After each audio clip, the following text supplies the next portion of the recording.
طب اعرف ازاي يا مس ان هو الكلمتين دول؟ ما كتير قوي بنتلخبط في المضاف، كتير قوي كتير قوي بنتلخبط في المضاف. اعرفه ازاي؟ هقول لك على حته ذكيه جدا جدا جدا، يعني مش كتير هيقول لك عليها. البداية هي أهم نقطة في مشوار حياتك، ومهما كانت أهدافك وطموحاتك فدايما بتحتاج لزقة، لدفعة تبسط عليك المشوار وتسهله. مع نور مفهوم التعليم بيتغير وبطريقة مختلفة وسهلة، هتبقى مميز بنجاحك. ابدأ صح النهاردة وتعلم صح. نورة، طاقة نجاح للحلو اللي جواك.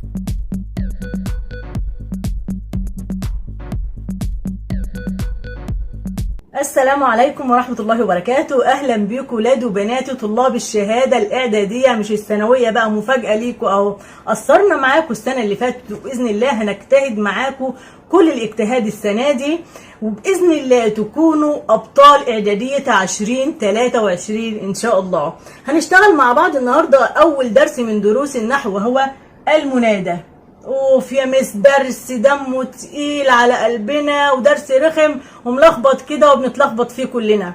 اتفقنا ان احنا باذن الله ان شاء الله هنشرح معاكم النحو بكل سهوله وفروع العربي كلها وبكل سهوله وبساطه. مش هتلاقوا صعوبه ابدا في العربي ولا في النحو، هتحبوه ان شاء الله باذن الله.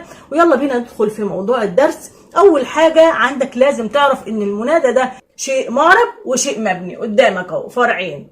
وعايزه اقول لك كمان تاخد لي الخريطه اللي انا عاملاها لك دي او التفريعات والتقسيمات دي، خدها لي كده سكرين واحفظها لي في الذاكره الجهنميه. نتكلم بقى عن المنادى. يعني ايه منادى؟ حتى المنادى كمان عملوا له درس يا مس. عملوا له درس، والدرس من اهم دروس النحو عندك في الاعداديه، لازم تركز فيه كويس جدا جدا جدا، لا يخلو منه اي امتحان. المنادى يا حبيبي اي منادى، يعني انت بتنادي على اي اسم، اي شيء، الشيء اللي بتنادي عليه، يا محمد يا علي يا مصطفى يا ابراهيم يا سلوى يا نجوى يا بشرى يا نيره، اي اسم، يا ليل يا عين، اي شيء انت بتنادي عليه. تمام؟ ده بسميه المنادى. عرفنا المنادى اللي هو ايه؟ اسم، اي اسم. طب المنادى ده بيلزمه اداه نداء؟ طبعا طبعا، ما انت بتنادي باستخدام الياء. طب ما فيش غير ياء بس؟ لا، في ادوات تانية. في ادوات بنادي بيها للقريب والبعيد. عندك 2 للقريب و2 للبعيد، وواحده بتمشي للاتنين. 2 للقريب اللي هي اي والهمزه، اي والهمزه. البعيد يا وهيا. اما اداه النداء اللي هي اشهرهم اللي هي يا، ينفع تمشي معاك في الاثنين. ينفع انا استخدم اداه النداء يا لو حد بعيد عني اقول له يا فلان تعالى كلمني او تقدم. او ينفع برضو لو هو جنبي وقريب مني اقول له مثلا ممكن تقول لاخوك يا محمد هات لي اشرب مثلا، عادي استخدمت اداه النداء يا وهو قاعد جنبك قريب منك. فيا اشهرهم وبتستخدم لسواء المنادى كان قريب او بعيد. لازم تعرف نوع المنادى وتقدر تحدده عشان تعرف تعرب. عمرك ما هتعرف تعرب المنادى، ولازم اهم حاجه تعرب المنادى. المطلوب منك النوع والاعراب. النوع والاعراب، رقم 1 النوع ثم الاعراب. فلازم تعرف انواع المنادى. كم نوع المنادى؟ سهلين جدا جدا جدا. 1 مضاف، 2 شبيه بالمضاف، 3 مفرد. بس المفرد متفرع 3 تفريعات، لكن المضاف مستقل والشبيه بالمضاف مستقل. طيب المنادى ده بيبقى هو اللي بعد أداة النداء، طبيعي جدا اهو، يا طالب يا شباب يا طالبات يا طالبتا كده، يعني بيبقى بعد الأداة، يبقى بعرفه بسهولة جدا هو بعد الأداة وبسميه مضاف. وطالما انت عندك مضاف يبقى عندك ايه، وانت كده يعني بديهيا كده يبقى عندك مضاف إليه. تمام؟ والمضاف والمضاف ايه؟ توينز، ما يجيش المضاف من غير المضاف إليه بتاعه، والمضاف بيجي الأول والمضاف إليه بيجي بعد منه. المضاف والمضاف والمضاف إليه كالكلمة الواحدة، ما ينفصلوش عن بعض أبدا يا عمري، أبدا. طب أعرف إزاي يا مس إن هو الكلمتين دول؟ ما كتير قوي بنتلخبط في المضاف، كتير قوي كتير قوي بنتلخبط في المضاف. أعرفه إزاي؟ هقول لك على حتة ذكية جدا جدا جدا، يعني مش كتير هيقول لك عليها. تعرف لو انت شاكك في المضاف وعايز تتاكد انه مضاف اليه ولا لا، شوف المضاف اليه. مثلا انا قلت ان هو ده المضاف اليه اهو، اعرف منين ان الكلمتين دول مضاف ومضاف اليه؟ جرب تنون الكلمة اللي قبل منه، مش هتقبل، مش هتقبل، هتخرج عن المضاف على طول، مش هتبقى مضاف، مش هتبقى مضاف. تمام؟ يا ينفع اقول يا طالبا العلمي؟ يا مس، ما انت كاتباها اهو جنبها، كاتباها جنبها ويا طالبا العلمي، بس ماشي كاتباها جنبها، بس في النوع الثاني اللي هو بسميه الشبيه، الشبيه بالمضاف. يعني ايه يا مس شبيه بالمضاف؟ ايه ده؟ عادي، يعني يشبه له، يشبه له، يشبه له. يعني مثلا انت زي ما تكون كده حد صاحبك ما شفتوش من سنين طويله، في شبه منه كده، قربت منه لقيته مش هو، شبهه بس مش هو. شبهه في ايه؟ شبهه في ان هو اسم ده شبيه بالمضاف. طالعا جبلا، ده مضاف مضاف اليه، تمام، لكن ده شبيه بالمضاف. بيفرقوا في ايه بقى؟ بيفرقوا بايه؟ بيفرقوا في ايه؟ ان المضاف اليه، مضاف اليه، تحس ان هو بيوضح، بيوضح الكلمة اللي قبل منه، بيوضح الكلمة اللي قبل منه، وما هوش منون، ما هوش منون. ده الفرق بينهم، هو بيوضح الكلمة اللي قبل منه اللي هي المنادى، لكن مش منون.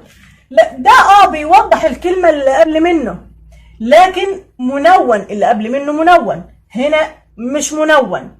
هنا بتلاحظ يقول لك في الغالب يعني بيبقى شبيه بالمضاف لما الكلمة الثانية اللي هي بتوضح المضاف اللي هو المنادى يعني بتكون معاها جر ومجرور. اقول يا طالبا للعلم، يا طالبا للعلم، او يا طالعا جبلا، الكلمة اللي بعد منه منصوبة بالتنوين اهي، يبقى انا اتأكدت كده، دي منصوبة قدامي اهي، يبقى اتأكدت ان هي ايه؟ مش مضاف اليه، ده شبيه بالمضاف. يا طالبا العلم، واتأكدت برضو ان هي مش مضاف اليه. ليه؟ هتقول لي ما هي مس معرفة بعد نكرة مضاف اليه. اقول لك لا، ما هي معرفة بعد نكرة ما تنفعش تبقى مضاف، هتبقى شبيه بالمضاف، لان ده منون. انا قلت المضاف والمضاف اليه ما نفصلش بينهم، ممنوع ممنوع ممنوع نفصل بينهم، حتى لو بالتنوين يا مس. حتى لو بالتنوين، ما هو التنوين ده بيفصل، يعتبر نون، نون قلبت على هيئة تنوين بالنصب او تنوين بالجر او تنوين بالضم. اي تنوين، اي تنوين بيفصل الكلمتين عن بعض، يبقى على طول وانا مغمض اعرف ان هو ايه؟ مش مضاف اليه. يبقى الفرق ان المضاف لا ينون مع المضاف اليه ابدا ابدا. حتى تلاحظ هنا لو في نون، نون مثنى او نون جمع المذكر السالم بحذفها لو لقيت الجاي المضاف اليه داخل عليا وهالل عليا كده من بعيد، اقول له استنى بس لما اشيل النون وتعالى اتفضل حضرتك اتفضل. هنلاحظ هنا لو قلنا يا طالبتي المجد، طالبتي، ايه ده؟ هي اصلها ايه؟ اصلها طالبتين، طالبتين. ايه ده؟ النون دي راحت فين؟ حذفتها، طالبتي، لانها طب ما قلتش يا طالبتان ليه؟ لان المضاف بقى، احفظ وما تنساش ان المضاف ده علامة اعرابه النصب، ينصب. عشان كده طالبتين مثنى منصوب بالياء، ما ينفعش اقول يا طالبتا. تمام؟ المرفوع انا ما بتكلمش عنه، انا بتكلم في النصب، يبقى المنادى المضاف منصوب. وهنلاحظ هنا وبنقول يا طالبي المجد، يا طالبي المجد، طالبي اصلها طالبين، طالبين، جمع مذكر سالم، وجمع المذكر السالم بينصب بالياء، بينصب بالياء. وادي الياء اهي علامة النصب انا سبتها، وطالبتي علامة النصب انا سبتها، لكن فين النون؟ النون انا حذفتها هنا، حذفتها ليه؟ لان المضاف والمضاف اليه لسه قايله مفيش ابدا ابدا حاجه تفرقهم، لان هم كالكلمه الواحده. يا ذا المال انفق، يا ذا المال انفق. ايه ده يا مس؟ هو في منادى اسمه ذا؟ اسمه ذا؟ وانت نسيت ولا ايه؟ نسيت الاسماء الخمسه؟ الاسماء الخمسه اقول ذا. ذا هنا هي المنادى، والاسماء الخمسه هنا تنصب بايه بقى؟ بالالف. احنا قلنا ان يعني الاسماء الخمسه اعرابهم يعربوا بالحروف، بالحروف. يعني علامه نصبه الالف، مش الالف دي حرف، هو علامه النصب بتاعه. المالي هو ده المضاف اليه، مجرور وعلامه جره الكسره. فتنا بقى حته في المثال اللي قبل منه، يا طالبات المجد. جبتها لك عشان انتوا كتير بتغلطوا في جمع المؤنث السالم.